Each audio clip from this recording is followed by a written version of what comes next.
الرجيم. بسم الله الرحمن الرحيم.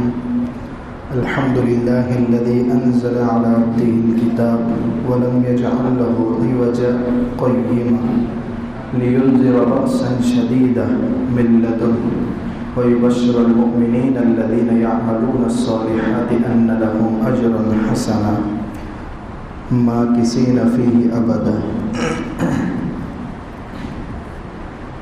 کل بتایا تھا جمعہ کے معمولات میں کتنی چیزوں کو شامل کرنا ہے. نمبر 1 سورہ کہف کی تلاوت. نمبر 2 عصر کی نماز کے بعد 80 مرتبہ درود شریف. نمبر 3 جمعہ کے خطبے کے 2 خطبوں کے درمیان دل کے اندر جو بھی ہے اپنی ضروریات اور حاجت کی دعا اللہ سے کرنا. بہت تیزی سے یہ قیمتی لمحات ہمارے ہاتھوں سے جا رہے ہیں، اس لیے اس کی ہم سب کو قدر کرنے کی ضرورت ہے. رمضان میں اگر کسی کا قرآن ناقص رہ جاتا ہے، سال بھر اس کا قرآن کبھی مکمل نہیں ہوتا. تو معمولات میں اگر رمضان میں کمی رہ گئی تو سال بھر وہی کمی باقی رہے گی. اس لیے اپنے آپ کو معمولات کا عادی رمضان میں ہی بنا دیا جائے. جس کا رمضان جیسے گزرا آنے والے 11 مہینے بھی ویسے ہی گزریں گے. ایک مثال ذہن میں آ گئی. ایک بادشاہ نے 3 وزیروں کو بلایا اور کہا یہ بڑے بڑے تھیلے ہیں، ہر ایک لے لے. اور بادشاہ کے جو شاندار باغات تھے اس کے اندر داخل ہو کر کے میری پسند کے جو پھل ہیں وہ اس میں بھر کر لانا ہے. ان میں کا ایک شخص جو وزیر تھا وہ گیا اور پوری محنت کے ساتھ اس نے بہترین تازہ پھل ہر قسم کے بادشاہ کی پسند کے مطابق اس تھیلے کے اندر بھر دیے. دوسرا تھا، اس نے سوچا بادشاہ ہے، کہاں وقت ہے اس کے پاس ایک پھل کو دیکھنے کا، لہذا جو بھی سڑے ہوئے جو بھی آئے وہ سب بھر کر کے تھیلا بھر دیا. اور تیسرے نے سوچا ارے بادشاہ تھیلا کھلوا بل کا کہاں دیکھے گا، بس اس کو تو بھرا ہوا تھیلا دیکھنا چاہیے. تو اس نے گھاس پھوس پتے وغیرہ ڈال کر کے تھیلا بھر دیا. دوسرے دن بادشاہ نے تینوں کو بلایا. بلانے کے بعد کہا کہ ان تینوں کو لے جاؤ اور ایک دور قید کے اندر ان کو ڈال دو 1 مہینے کے لیے. وہ اسی تھیلوں کے ساتھ تھیلے کھلوا کر دیکھے بھی نہیں اور کہا کہ 1 مہینے کے لیے ان کو اس جیل کے اندر ڈال دو. اور بادشاہ نے کہا جس کے تھیلے میں جو ہے وہ کھاتے رہو. ان میں جو ایک محنت سے اس نے پھل توڑے تھے اس کا تو پورا مہینہ بہترین تر و تازہ پھل کھانے کے ساتھ گزرا. اس کا تو مہینہ بھی بہترین گزرا. دوسرا جو تھا اچھے پھل تھوڑے تھے وہ جلدی ختم ہو گئے تو سڑے ہوئے پھل کھانے کی نوبت آئی. اور تیسرا تو تیسرے دن ہی مر گیا، تھا ہی نہیں تھیلے پہ کچھ. بس اللہ نے اپنی پسند کے اعمال کرنے کے لیے دنیا کے اندر بھیجا ہے. وہ اعمال اللہ کے لیے نہیں کر رہے ہیں، ہم اپنے لیے کر رہے ہیں. نہیں معلوم کب اعلان ہو جائے ملک الموت پہنچو خدا کے پاس اور لے کر اندھیری کوٹڑی اور اس قید کے اندر ڈال دو. وہاں تمہارے ساتھ وہی رہے گا جو تھیلے کے اندر دنیا کے اندر تم نے بھرا ہے. تو اپنے آپ کو بھی معمولات کا پابند بنایا جائے. انشاءاللہ جو یہاں سے بھر کر لے کر جائیں گے قبر میں وہی ہم کو کھانا ہے. اس لیے آج چونکہ جمعہ کی رات ہے، کسی صاحب نے ابھی سوال کیا کہ سورہ کہف کب سے کب تک پڑھ سکتے ہیں. اس مناسبت سے یہ بات بھی ذہن میں آ گئی. مغرب کا وقت جمعہ کی رات جب سے شروع ہو جاتی ہے وہاں سے لے کر جمعہ کے دن مغرب سے پہلے تک 24 گھنٹے کا وقت رہتا ہے. اس 24 گھنٹے میں کبھی نہیں پڑھ سکتے ہیں. بہتر ہے جمعہ کی رات میں مغرب بعد پڑھ لی جائے. مگر بہت سے ایسے بھی ہوتے ہیں جو روانی کے ساتھ نہیں پڑھ سکتے. دو تین تین صفحے تقسیم کر لیے جائے اور آدھے پارے پر مشتمل ہے، 10 صفحات ہیں، کوئی زیادہ مشکل نہیں ہے. اس لیے آج سے ہی اگر اس کو شروع کریں گے انشاءاللہ کل تک سورہ کہف ختم ہوگی. تو ان 3 عملوں کو انشاءاللہ اپنی زندگی میں موت تک کرنا ہے. احب الاعمال الی اللہ ادومها وان قل، اللہ کو سب سے بہترین پسندیدہ عمل وہ ہے جو استقامت کے ساتھ ہو، اگرچہ تھوڑا ہو. تو یہ عمل دکھنے میں تھوڑا ہے لیکن استقامت کے ساتھ ہوگا. تو چونکہ فتنوں کے دور میں ہم سانس لے رہے ہیں، سورہ کہف کی کل ایک فضیلت یہ بھی بتائی گئی تھی کہ روایت میں ہے اللہ کے نبی صلی اللہ علیہ وسلم نے فرمایا جس نے جمعہ کے دن سورہ کہف کی تلاوت کر لی، اس جمعہ سے لے کر گزشتہ آئندہ جمعہ تک جتنے بھی فتنے رونما ہوں گے، حتیٰ کہ دجال کا بھی بھیانک فتنہ اس ہفتے میں رونما ہو گیا، تو سورہ کہف کی تلاوت کرنے والے کہ اللہ تعالیٰ اس کی برکت سے حفاظت فرمائیں گے.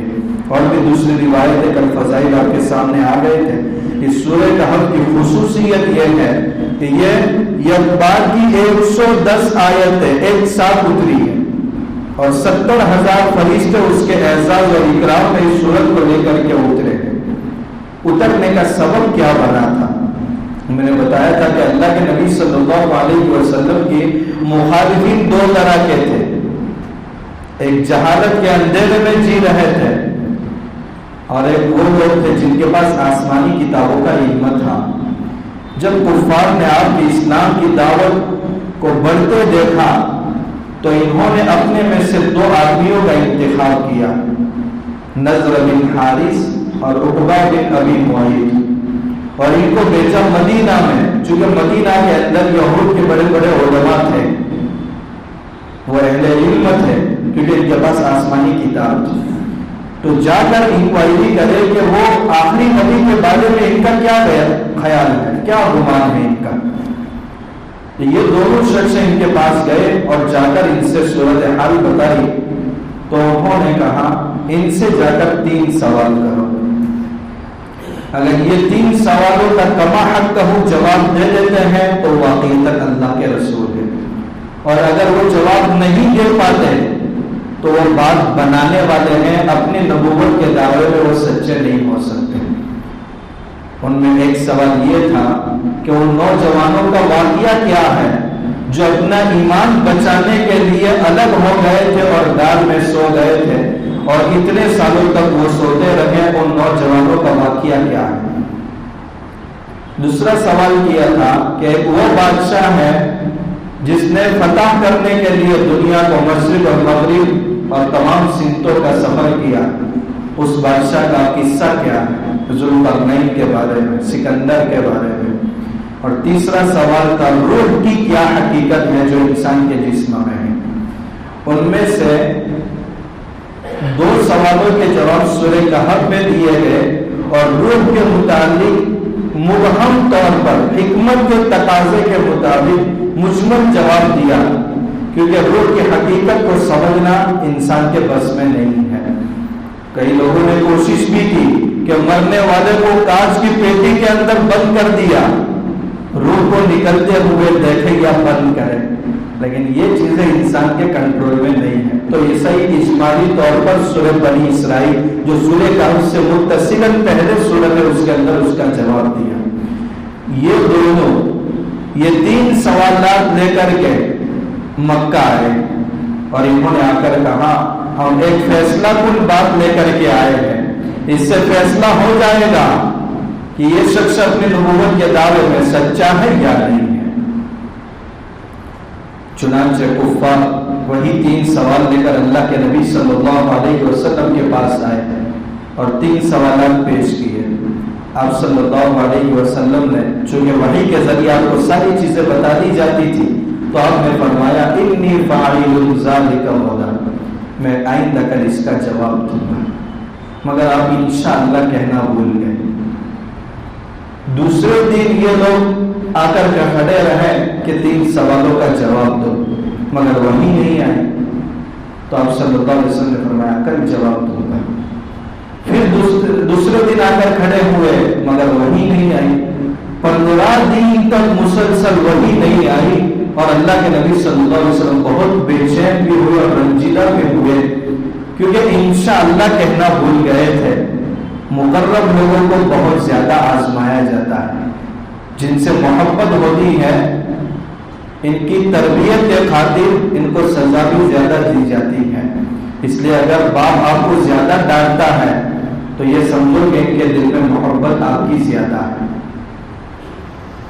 آپ کو اس آیت کے اندر بھی فرمایا گیا کہ تاکید کیوں ہوئی وحی کے اندر، وَلَا تَقُولَنَّ لِشَيْءٍ، آپ کسی چیز کے بارے میں یہ نہ کہیں اِنِّی فَاعِلٌ ذَلِكَ غَدًا، کہ میں آئندہ کل کروں گا یا آئندہ کل جواب دوں گا، اِلَّا أَن يَشَاءَ اللَّهُ، مگر ساتھ میں انشاءاللہ بول دیے میں کل جواب دوں گا اگر اللہ نے چاہا تو، کیونکہ آئندہ کی چیزیں اللہ کے ارادے اور مشیت پر موقوف ہے۔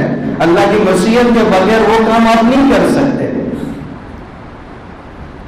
تو یہ چیز چھوٹ گئی جس کی وجہ سے 15 دن تک آپ کو وحی کا انتظار کرنا پڑا اور ان کے تانے سننے پڑے، کیونکہ فیصلہ کون چیز لے کر کے آئے تھے، جواب نہیں ملا تو سمجھ میں آ جائے گا کہ اپنے نبوت کے دعوے میں یہ برحق نہیں ہے۔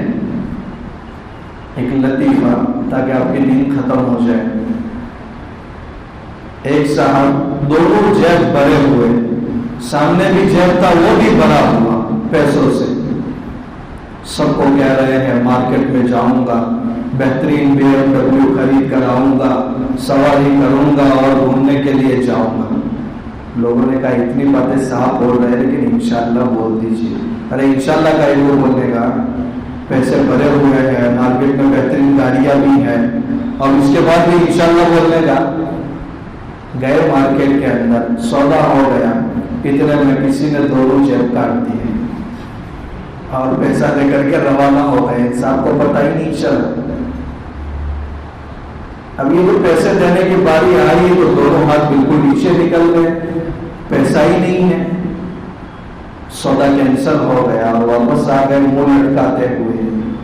تو لوگوں نے کہا صاحب کیا ہوا، گھوڑا خریدنے گئے تھے، BMW خریدنے گئے تھے اور ویسے ہی واپس آ گئے۔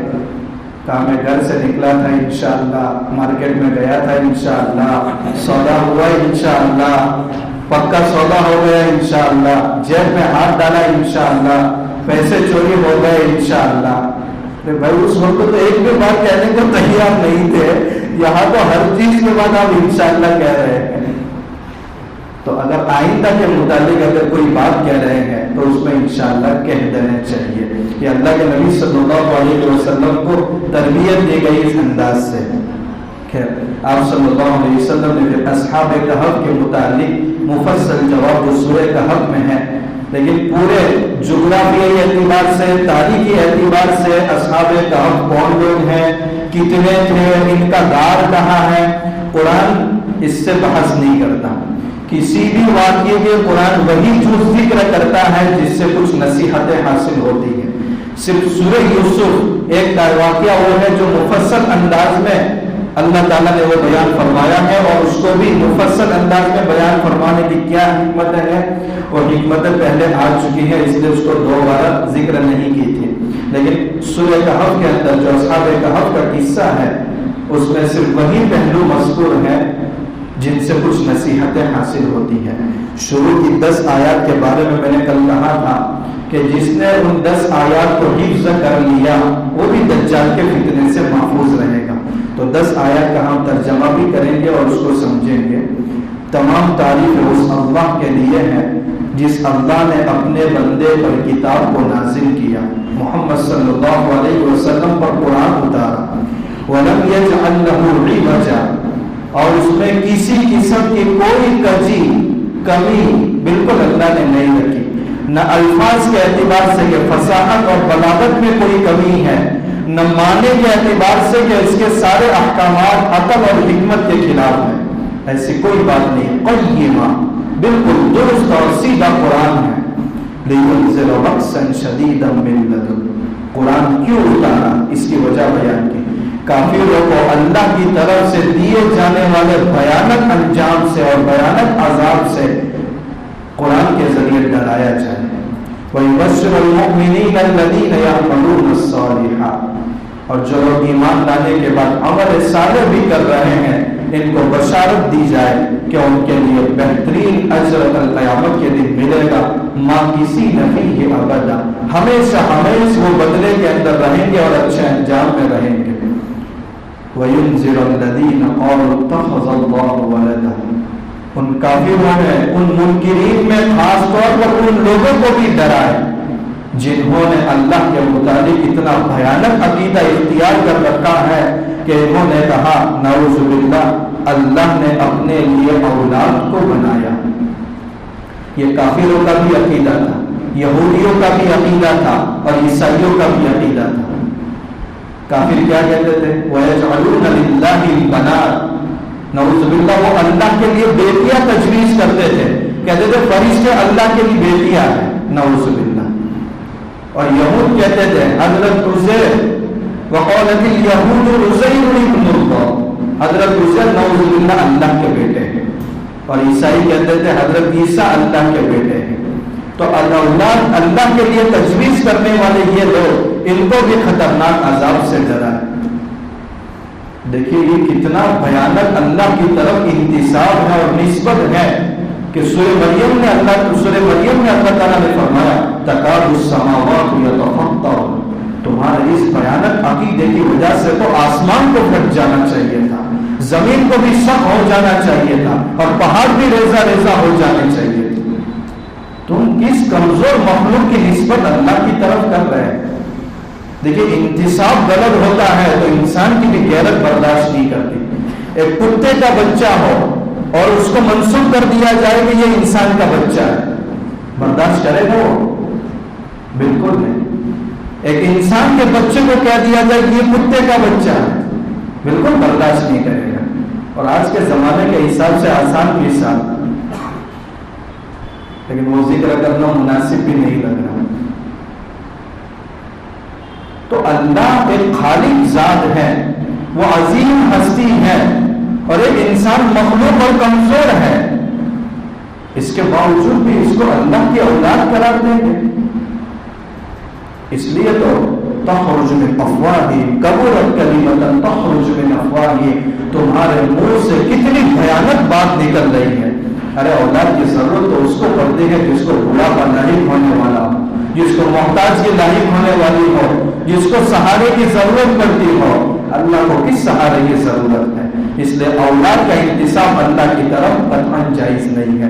تو ان لوگوں کو بھی بھیانک اس عقیدے سے ڈرائے ما لہم بہ من علم ولا لآبائہم، اللہ کی کوئی اولاد ہے اس کی دلیل نہ ان کے پاس ہے نہ ان کے باپ دادا کے پاس ہے۔ کبرت کلمۃ تخرج من افواہہم، یہ سراسر جھوٹی بات اللہ کی طرف منسوب کر رہے ہیں۔ لیکن اس کے باوجود قرآن کے مقدس دلائل اللہ کے نبی صلی اللہ علیہ وسلم ان کے سامنے پیش کرتے تھے، اور اس کے باوجود قبول کرنے کے بجائے ایسی باتوں کا انتساب اللہ کی طرف ہوتا تھا، تو ظاہر سی بات ہے آپ اندر ہی اندر بولتے تھے کہ لوگ کیوں ایمان نہیں لاتے۔ اللہ تعالیٰ آپ سے کہہ رہے ہیں فَلَعَلَّكَ بَاخِعٌ نَفْسَكَ، ارے تم اپنی جان کو ہلاکتی میں ڈال رہے ہیں اس وجہ سے کہ یہ لوگ ایمان نہیں لاتے۔ انما انت مذکر انما انت منذر، آپ کا کام صرف ڈرانا ہے، ان کے پیچھے اپنے آپ کو دبلا کرنے کی ضرورت نہیں ہے، آپ کا کام ہے ان تک پہنچا دینا۔ آپ کیوں اپنی جان کو ہلاکتی میں ڈال رہے ہیں؟ پھر آگے فرمایا انا جعلنا ما علی الارض زینہ، ہم نے زمین پر جو ساری چیزیں بنائی ہے وہ زمین کی زینت ہے۔ لنبلوہم ایہم احسن عملا، ہم جاننا چاہتے ہیں کہ کون اس کے باوجود اچھا عمل کرنے والا بنتا ہے اور کون اس کی زینت سے متاثر ہو کر اسی کے پیچھے لگ کر خدا کو بھول جاتا۔ نہیں ہے کوئی چیز نکمی زمانے میں، کوئی برا نہیں قدرت کے کارخانے میں۔ بسا اوقات اس آیت کی روشنی میں ایک سوال ہو سکتا ہے کہ دنیا کی ساری چیزیں زینت ہیں اور فائدہ مند ہیں، تو بہت ساری چیزیں موذی اور تکلیف دہ بھی تو ہیں، سانپ اور بچھو، زمین کی زینت کہاں ہے؟ یہ مخصوص اعتبار سے ان میں عیوب ہو سکتے ہیں، مگر عالم کے مجموعی اعتبار سے دیکھا جائے تو وہ بھی فائدے سے خالی نہیں ہے. بہت سارے زہریلے گیس کو وہ اپنے اندر کیچ کرتے ہیں یا ان سے دوائیاں بنتی ہیں, ان کا زہر دواؤں میں استعمال ہوتا ہے اور انسان اس سے فائدہ اٹھاتا ہے. تو اگر عمومی اعتبار سے دنیا کی چیزوں کے اندر غور کریں گے تو فائدہ ہی فائدہ نظر آئے گا, اور آپ یہ شعر پڑھنے پر مجبور ہوں گے جو میں نے ابھی بتایا. اور دنیا کے اندر ہر انسان آزمائش سے گزر رہا ہے, بہترین دولت ہے, مال ہے, تو بھی آزمائش سے گزر رہا ہے. اگر مال سے عاری ہے تو وہ بھی آزمائش سے گزر رہا ہے, خوشحال ہے تو بھی آزمائش سے گزر رہا ہے, بدحال ہے تو بھی آزمائش سے گزر رہا ہے. اس دنیا میں ہر انسان آزمائش سے گزر رہا ہے. مال ملنے کے بعد ہم کو بھول تو نہیں جاتا. اگر مال کی کمی ہم کر دیتے ہیں تو بے صبرا تو نہیں ہو جاتا, ہم کو بھول تو نہیں جاتا.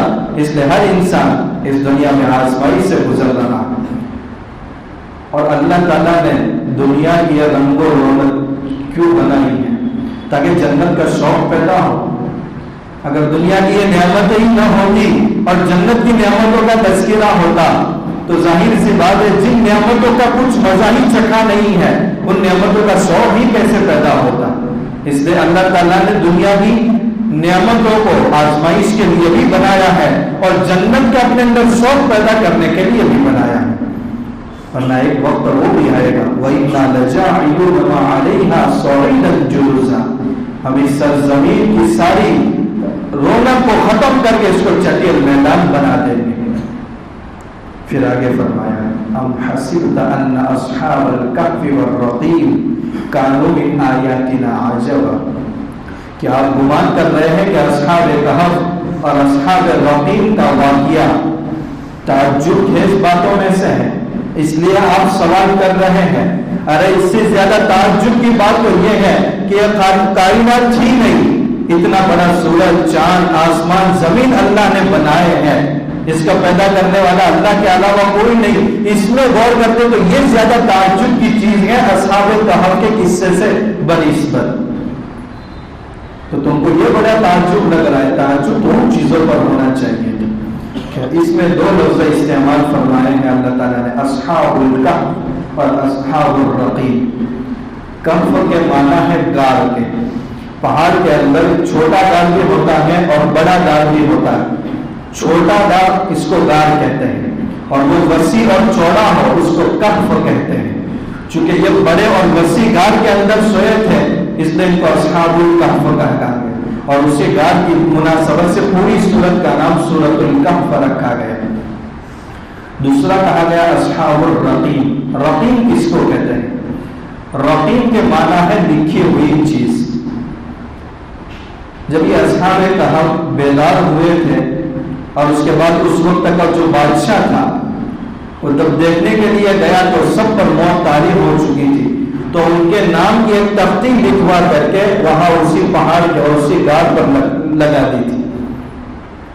تو وہ غار والے بھی ہوئے اور تختی والے بھی ہوئے اصحاب الرقیم.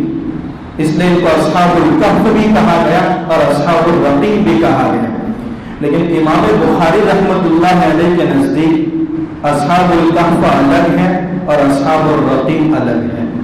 کیونکہ بخاری شریف میں حضرت نے دونوں باب الگ الگ عنوان سے لگائے ہیں. اصحاب الکہف سے تو یہ مراد ہے جو آپ سمجھ گئے.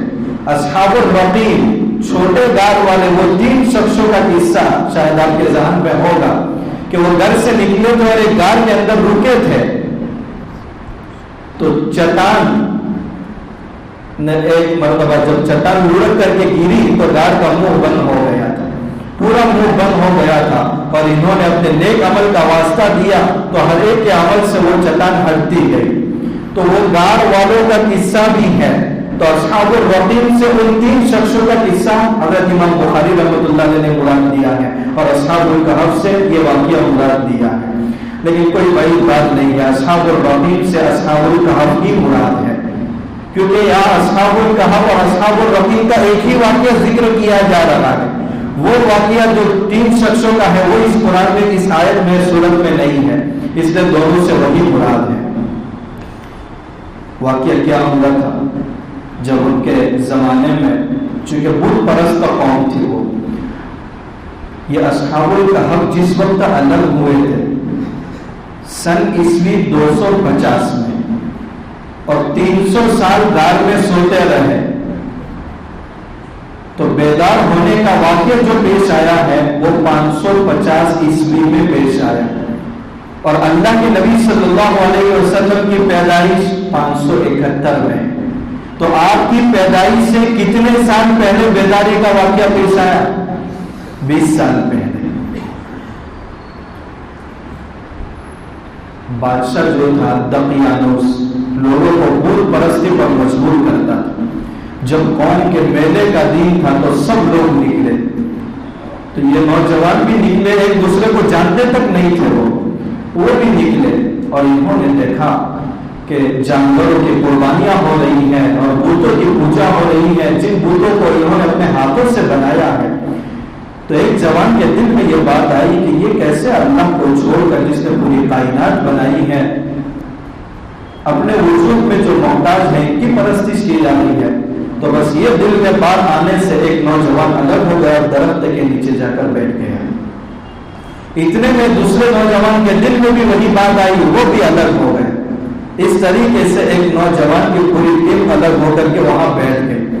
اب کوئی ایک دوسرے کو اپنی بات شیئر نہیں کر رہا کیونکہ کس کے دل میں کیا ہے ایک دوسرے کو معلوم ہی نہیں ہے، اور توحید کا عقیدہ دل میں ہے تو ہو سکتا ہے بات لیک ہو جائے اور بادشاہ کی طرف سے مصیبتوں کا سامنا کرنا پڑے. لیکن ایک شخص نے ہمت کر کے پوچھا، بھائی تم لوگ کیوں الگ ہوئے؟ میں تو اس لیے الگ ہوا ہوں کہ یہ بت پرستی سے میں پریشان ہو گیا. تو سب نے کہا یہی بات تو ہمارے دل میں ہے. لہذا ایک پوری جماعت 7 افراد یا کتنے افراد تھے واللہ اعلم، ایک جماعت تیار ہو گئی اور انہوں نے اپنی عبادت کا الگ بنائی اور ایک اللہ کی عبادت کرنے لگے عیسائی مذہب کے مطابق، کیونکہ اللہ کے نبی صلی اللہ علیہ وسلم کے آنے سے پہلے وہی مذہب برحق تھا، تو اسی مناسبت سے وہ عبادت کرنے لگے. لیکن جو چغل خور ہوتے ہیں آہستہ آہستہ بعد انہوں نے بادشاہ کے دربار تک پہنچا.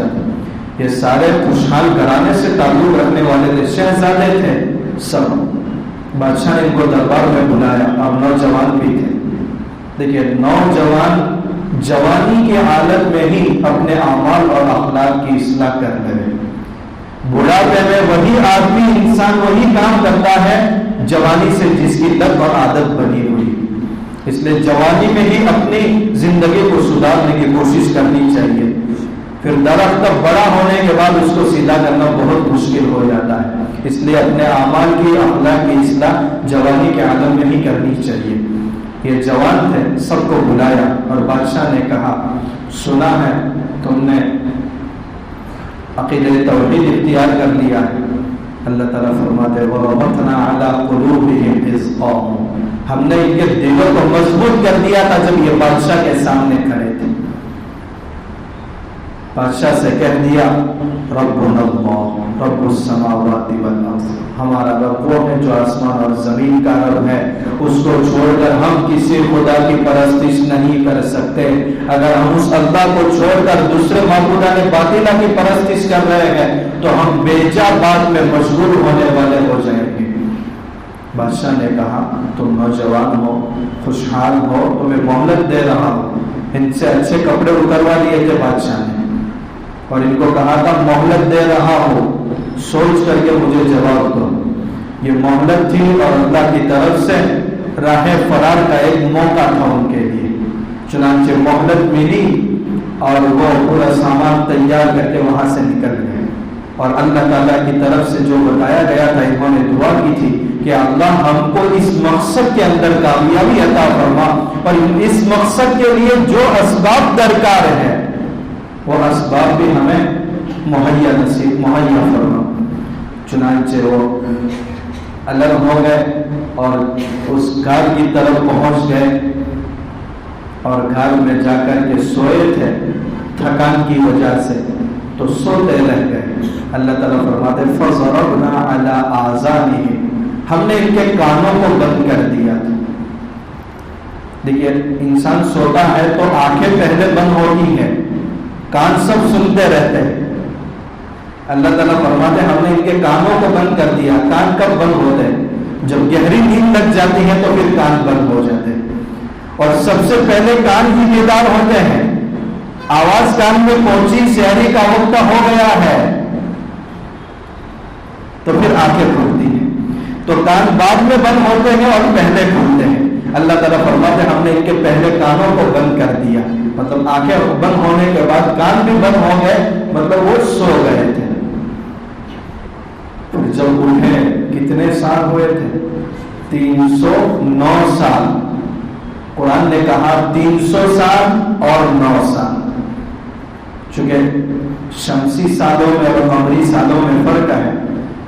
چاند کے حساب سے 100 سال، سورج کے حساب سے 100 سال ہوتے ہیں، اور چاند کے حساب سے 103 سال ہوتے ہیں. تو اگر وہ 300 سال سوئے تو سورج کے حساب سے، اور چاند کے حساب سے کتنے سال سوئے؟ تو قرآن نے اس انداز سے الفاظ استعمال کر کے شمسی اور قمری دونوں سال کا حساب بتا دیا. پھر بیدار ہوئے، چونکہ بیدار ہونے میں 300 سال یا 309 سال لگے ہیں، تو بیدار میں اتنا وقت لگا ہے تو کم سے کم اس واقعے کو بیان کرنے میں 24 گھنٹے تو لگنے چاہیے. انشاءاللہ بیدار ہونے کے بعد کیا ہوا 24 گھنٹے کے بعد آپ کے سامنے انشاءاللہ تفصیل ہے.